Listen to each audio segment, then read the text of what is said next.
Hello guys, welcome to our English classes and this is Ravi Bajaj.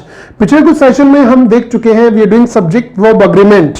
Grammar के इस point में we are doing subject verb agreement. और कुछ अगर डाउट्स है तो मैंने आपको कहा था पिछले सेशंस में भी कि आप कमेंट में मुझसे जरूर पूछिए। मैं आपको एक बार फिर बता देता हूं, मॉर्निंग में 10 o'clock मंडे टू फ्राइडे हम आपको करा रहे हैं फुल ग्रामर, ठीक है, जिसमें एग्जाम्पल्स भी हैं, पिछले कुछ सालों में पूछे गए प्रश्न भी हैं, हमने सॉल्व कर रहे हैं। आप चाहें तो कमेंट में अपनी कोई प्रॉब्लम भी पूछ सकते हैं। कोई हार्ड एंड फास्ट रूल नहीं है कि आपको किसी बुक से कुछ पूछना नहीं है। कोई भी क्वेश्चन पूछिए। इंग्लिश का, मैथ्स मुझे नहीं आता, ओके फाइन।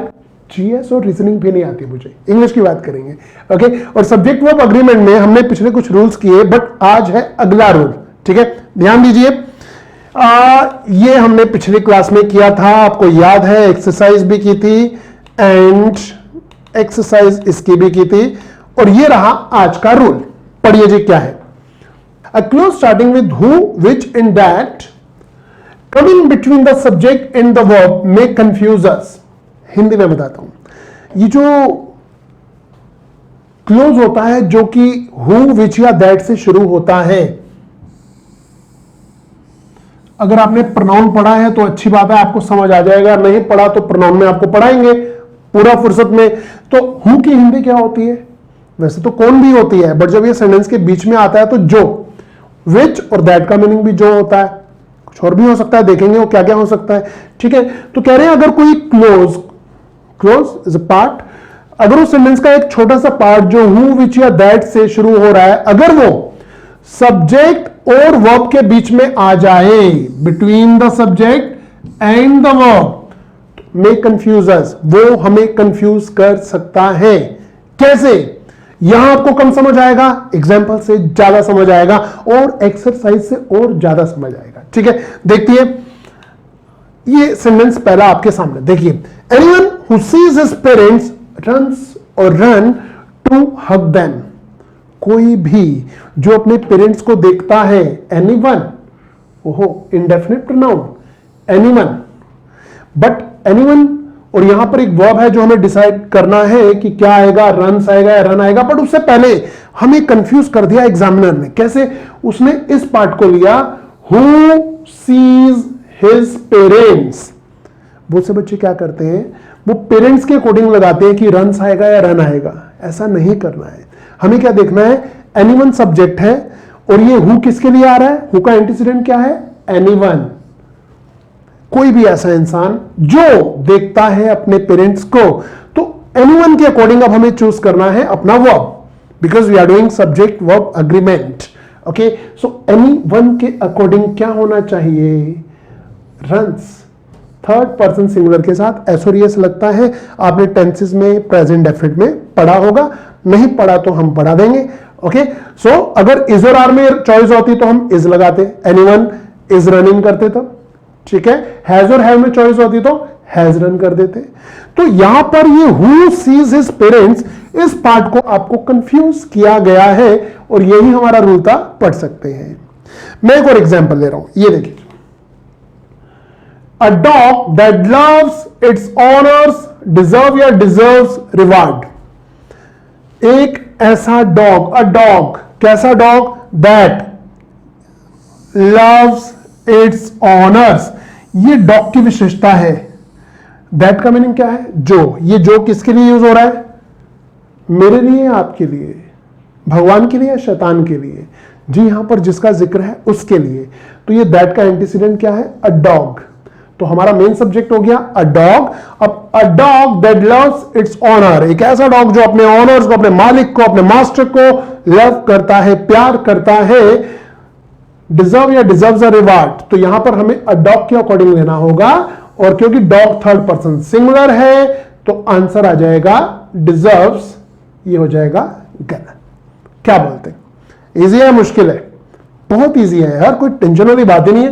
हु, विच और दैट जब सेंटेंस के बीच में लगेंगे सब्जेक्ट के बाद, तो ये उसी सब्जेक्ट की बात कर रहे होते हैं। तो इनके अकॉर्डिंग नहीं, हमें उस सब्जेक्ट के अकॉर्डिंग आगे सेंटेंस को देखना होता है। फाइन, ये देखिए एक थर्ड सेंटेंस है। यहां थोड़ी सी भूख लग सकती है आपको, क्योंकि बात हो रही है पिज्जा। वैसे इसकी मैं प्रोनाउंसिएशन पूछना चाहूंगा आपसे, थोड़ा बोल के देखिए, मैं आपकी आवाज को सुन नहीं पा रहा हूं, बट थोड़ा बोल के देखिए क्या है ये, पिज्जा, पिज्जा क्या है? देखिए इसकी राइट प्रोनाउंसिएशन होती है पिज्जा। क्या? पिज्जा, पिज्जा नहीं, पिज्जा। प्रोनाउंसिएशन की क्लास में आपको पूरा ट्रेनिंग देंगे, ठीक है? So a pizza which is decorated with green chilies। ये जो फ्रेज है ये आपको परेशान कर सकता है। देखिए ये which is decorated with green chilies, ये चिल्लीज क्या होता है भाई साहब? वैसे आपको पता है हरी मिर्च और लाल मिर्च के लिए अलग वर्ड यूज होते हैं, बट आजकल मॉडर्न इंग्लिश में चिल्ली वैसे यूज होता था किसके लिए? लाल मिर्च के लिए, उसमें ग्रीन या रेड लगाना नहीं पड़ता था। बट अब मॉडर्न इंग्लिश में एक चीज देखने को आई है, कई बार न्यूज़पेपर में और हमने मैगजीन्स में भी देखा, ग्रीन चिली वर्ड निकाला है इन्होंने और चलना शुरू हो गया, ट्रेंडिंग में है, तो मान लेते हैं जी हरी मिर्च है। So a pizza which is decorated with green chillies look या लुक्स डिलीशियस। आपको चूज करना है लुक आएगा या लुक्स आएगा, क्योंकि हमारा सब्जेक्ट है अ पिज्जा, तो इसके अकॉर्डिंग क्या हो जाना चाहिए? Looks is correct. Looks delicious, स्वादिष्ट दिखता है। Got it guys? So you have done 3 sentences. अब आपके दिमाग में अगर कोई डाउट आ रहा है कमेंट में जरूर पूछिए, क्योंकि मैं तो आपसे कुछ क्वेश्चन पूछने वाला हूं और वो भी कमेंट्स में, ठीक है? तो ये देखिए एक्सरसाइज पे आते हैं। पिछले कुछ सालों में प्रीवियस पेपर से हमने सेंटेंसेस लिए कि कैसे एसएससी और बैंकिंग में आपसे क्वेश्चन पूछे जाते हैं और हम सोच रहे होते हैं पता नहीं पैसिव वॉइस तो नहीं है, ये नरेशन की मिस्टेक तो नहीं है, ये प्रेपोजिशन की मिस्टेक तो नहीं है इसमें, अरे नाउन की तो नहीं है। गलती होती है सब्जेक्ट वर्ब अग्रीमेंट की। लेट्स सी, पहला सेंटेंस पढ़ती है, आराम से पढ़िए। All the dictionaries which have been placed on the table by the window needs rebinding. ये बाय द विंडो का मीनिंग होता है जी विंडो के नजदीक। बहुत से बच्चे सोच रहे होते हैं हिंदी की इंग्लिश बनाते हैं बाय का मीनिंग द्वारा होता है, तो विंडो के द्वारा जी नहीं, बाय का मीनिंग टिल भी होता है। क्या होता है? बाय का मीनिंग टिल भी होता है, नजदीक। I am standing by the digital board, ऐसे बोलेंगे, लाइक नियर। ओके, सॉरी मैंने यार टिल क्यों बोला यार? बाय का मीनिंग टिल भी होता है, बट यहां पर नियर है। टिल भी होता है, I will teach you by 5, I will reach Agra by 7, ऐसे आता है, ठीक है? तो टिल का मीनिंग तक होता है और नियर का मीनिंग भी नजदीक। बाय, बाय के बहुत सारे मीनिंग्स हैं, प्रेपोजिशन में आपको बताने वाले हैं। द्वारा भी होता है, नजदीक भी होता है, तक भी होता है, और क्या क्या होते हैं उसमें देखेंगे। अब सेंटेंस को दोबारा देखते हैं। All the dictionaries which have been placed on the table, यहां पर हमारा सब्जेक्ट क्या है? All the dictionaries. All the dictionaries हमारा सब्जेक्ट है।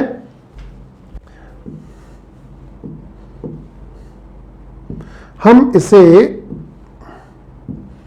यहां से लेते हैं, ये हमारा सब्जेक्ट है guys, all the dictionaries. Fine, इसके बाद आ गया विच हैव बीन प्लेस्ड, जो कि रखी गई है ऑन द टेबल। तो ये विच किसके लिए आ रहा है? विच एक रिलेटिव प्रोनाउन है, किसके लिए आ रहा है? डिक्शनरीज के लिए। फाइन, आगे बढ़ते हैं। बाय द विंडो नीड्स रीबाइंडिंग, उन्हें आवश्यकता है कि उनकी रीबाइंडिंग की जाए, दोबारा उसे बाइंड किया जाए, उखड़ी है, बिखरी है, बेकार हालत में है। तो ये जो नीड्स है ना, ये थर्ड पर्सन सिंगुलर के साथ आता है, जबकि यहां पर हमारा सब्जेक्ट है डिक्शनरीज, तो क्या हो जाएगा? नीड हो जाएगा। ये गलत है और ये सही है, और एरर है डी पार्ट में। Got it? Fine. Question number 2 देखिए। A person who does not respect his teachers are criticized in the society। एक ऐसा इंसान जो कि, ये हु किसके लिए आ रहा है? अ पर्सन के लिए। हमारा सब्जेक्ट क्या है? A person who does not लगाया, रिस्पेक्ट हिज टीचर्स। फाइन, अब बाद में आ गया आर, ये है यहां पर एरर पार्ट। आर नहीं होना चाहिए था, यहां पर आना चाहिए इज क्रिटिसाइज्ड, ठीक है? उसकी आलोचना की जाती है समाज में, सोसाइटी में। तो यही यहां पर गड़बड़ थी गाइस, आर की जगह हो जाएगा is. Fine, so what you से? 2 क्वेश्चंस वी हैव डन। कोई डाउट है जरूर कमेंट में आप पूछिए, फ्रैंकली पूछिए, विदाउट हेजिटेशन पूछिए। एंड नाउ थर्ड नंबर, ध्यान दीजिए। All the players that have been awarded in the final match by the chief minister is looking happy. मुझे इस क्वेश्चन का आंसर नहीं आता है. इस क्वेश्चन का आंसर आपको करना है. क्या इसमें नो एरर है? क्या इसमें प्लेयर्स में एस आना चाहिए, नहीं आना चाहिए? हैव की जगह हैज तो नहीं होना चाहिए, अवार्डेड की जगह कुछ और तो नहीं होना चाहिए, और मिनिस्टर्स तो नहीं होना चाहिए, इसकी जगह आर तो नहीं होना चाहिए. सही है, ये आपको पता लगाना है. ये आज का है हमारा होमवर्क. और मैं क्या कहूंगा अपने शब्दों में, सस्पेंस. ये आप मुझे बताएंगे कि राइट आंसर यहां क्या होना चाहिए, थर्ड का. ओके फाइन, ये होमवर्क. Question number 4. गाइस, जब भी आप हमें कमेंट करते हैं, फाइन, कभी कभी कंफ्यूजन हो जाता है क्योंकि हमारी वोकैब की क्लास भी चलती है, क्विज टाइम भी चलता है, ठीक है. तो आपको ये लिखना होता है उसमें कि क्विज का अगर क्वेश्चन पूछना है तो क्विज नंबर डाल दिया करो, या फिर उसमें बोल दिया करो डेट डालकर कि इस डेट की क्लास, नीचे डिस्क्रिप्शन में डेट वगैरह दी हुई है सब कुछ, इस डेट की क्लास में थर्ड नंबर क्वेश्चन का आंसर ABCDE. और अगर नहीं समझ आ रहा तो आप मुझसे पूछिए कि I don't know, please tell me the answer. Okay, I'll give you. Question number 4.